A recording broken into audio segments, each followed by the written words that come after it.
Assalamualaikum warahmatullahi wabarakatuh. Salam sejahtera buat kita semua. Berjumpa kembali dengan saya Kadun dalam sesi perkuliahan Akuntansi Publik.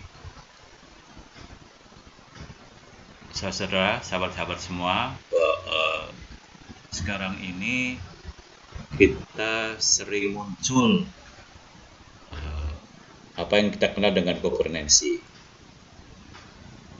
Sebenarnya konsep ini, teori ini sudah muncul tahun 90-an.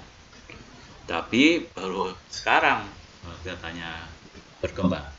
Lantas apa sih yang dimaksud dengan governancy? Governancy itu memang kalau kata ini disambungkan dengan good governance, maka biasanya menjadi salah satu konsep yang diterjemahkan dalam bahasa Indonesia itu ada yang namanya kepemerintahan yang baik, ada tata kelola pemerintahan yang baik. Namun, apa sih governance ini? Kalau dalam perspektif saya, governance ini pada dasarnya mengenai para pelaku pengelola negara, terutama pelaku-pelaku pengelolaan dalam sumber daya negara, sumber daya yang diberikan negara. Nah, ini kalau kita lihat governance ini sebenarnya kita melihat bagaimana perkembangan konsep governance ini dilihat dari old public administration, new public management, good governance, under public governance, gitu ya, Meta Helix, collaborative governance, open governance, dan public service.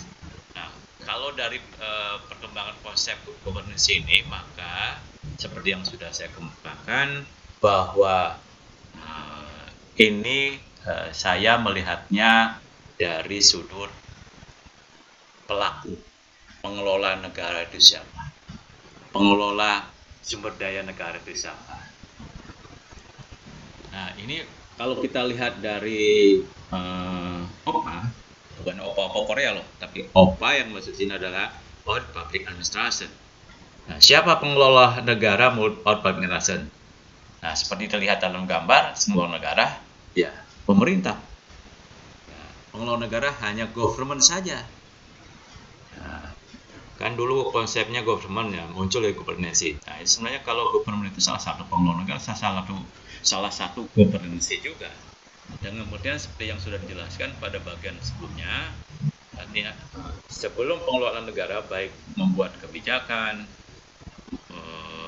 pembuatan peraturan atau regulasi, penghantaran atau penyediaan barang dan jasa, dan penegakan regulasi gitu, itu kebijakan dan regulasi dilakukan oleh sektor publik, yaitu pemerintah. Nah, itu menurut pandangan OPA.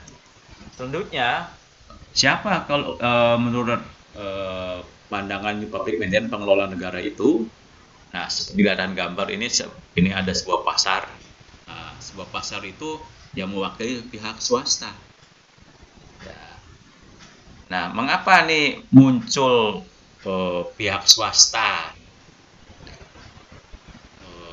dijadikan pengelola negara? Pada dasarnya New Public Management itu mengkritisi apa yang telah dikerjakan oleh pemerintah. Pemerintah dianggap gagal dalam menyediakan kebutuhan hidup masyarakat secara efisien. Maka muncullah istilah di dalam New Public Management itu, terutama kalau dari dari Oswald dan Gabler itu menyatakan ada yang namanya privatisasi. Privatisasi mengakibatkan pengelolaan negara tidak hanya dilakukan oleh sektor publik, tetapi juga sektor privat. Sektor publik, kalau menurut Oswald dan Gabler itu kan mengurus kebijakan, membuat kebijakan, membuat regulasi, membuat penegakan kebijakan dan regulasi, dan juga operator penyedia barang dan jasa. Nah, ketika munculnya public management ini, maka penyedia barang dan jasa itu diberikan pihak swasta. Itulah yang namanya privatisasi. Walaupun di samping privatisasi seperti konsep tadi juga ada yang namanya privatisasi itu adalah memanfaatkan teori manajemen bisnis di dalam manajemen publik. Tapi pada umumnya New Public Management ini mengakibatkan pengelola negara itu menjadi terbagi jadi dua. Bukan hanya monopoli dari pemerintah, tapi juga menjadi pengelola negara itu adalah sektor bisnis juga. Nah, selain pemunculan dari New Public Management, sebenarnya muncul juga yang namanya Good Governance atau Public Government gitu ya. Nah, ini pun sebenarnya kelanjutan dari apa yang dikembangkan oleh New Public Management. Cuma pada Good Governance itu menyatakan bahwa pengelola negara itu tidak hanya sektor publik, sektor privat, atau sektor swasta saja, tapi juga yang disebut dengan civil society, masyarakat sipil. Nah, ya, jadi 3 kalau untuk pengelola negaranya. Pengelola negara itu tidak hanya dilakukan oleh sektor publik, pemerintah di sektor publik, tapi juga oleh sektor. Dan ketiga pengelola negara ini masing-masing mempunyai peran dan tupoksi masing-masing di dalam pengelolaan negara itu. Nah, selanjutnya muncul gagasan namanya pentahelix. Nah, sama ini masih dalam perkembangan New Public Management gitu ya. Nah, tapi menurut pentahelix ini pengelola negara itu tidak hanya sektor publik, sektor swasta atau civil society, tetapi juga dunia kampus. Jadi dunia kampus pun yang diwakili para akademisi itu memiliki memiliki hak juga mengelola negara. Ya, memiliki hak mengelola negara. Demikian juga media massa yang diwakili oleh wartawan itu ya memiliki hak juga mengelola negara. Ya, setiap kelima pengelola negara tadi memiliki peran dan fungsi masing-masing juga. Nah, ini pentahelix juga termasuk media massa yang memiliki peran sangat penting di dalam mengontrol kegiatan pelaku-pelaku yang lain gitu ya. Ini media massa itu baik pelaku government, pihak pemerintah, pihak swasta, pihak civil society, kampus. Nah, itu dikontrol di media massa. Sedangkan pihak kampus yang menyuarakan kebenaran. Nah, di samping kolaboratif, di samping pentahelix, muncul juga sebenarnya konsep atau teori collaborative governance. Nah, awal-awal kolaborasi itu diartikan sebagai kerjasama antara dua pihak yang memiliki kekuatan masing-masing antar pihak itu. Tapi sekarang ini yang namanya collaborative governance itu pada intinya adalah pengelola negara itu adalah semua